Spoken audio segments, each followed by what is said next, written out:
Before I let you go, I want to ask you about this massive fraud out in Minnesota in the state welfare program. Has been under federal investigation since all the way back in 2022.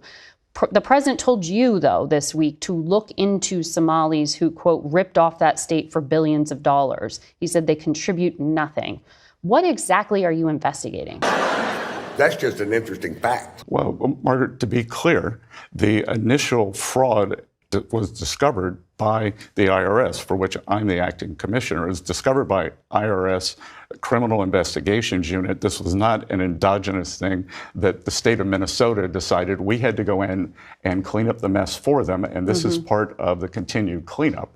A lot of money has been transferred from the individuals who committed this fraud, including those who donated to the governor, donated to Representative Omar, and donated to A.G. Ellison. But they've been transferred to something called MBSs.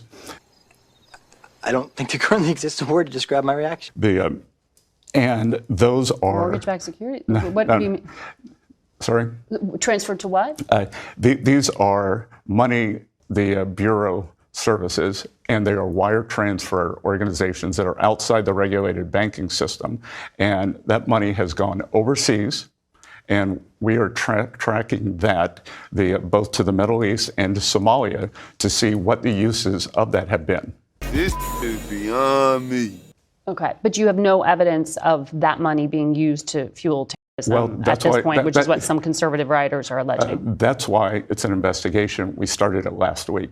We'll see where it goes. But I can tell you that it's terrible. Representative Omar tried to downplay it. Said, "Oh, it was very." It was very tough to know how this money should be used. Yeah. She was gaslighting the American people. I had no idea. Well, we'll talk to her. Yeah, but when you come to this country, you got to learn which side of the road to drive on. You got to learn to stop at stop signs, and you got to learn not to defraud the American people. Well, whoopsie daisy.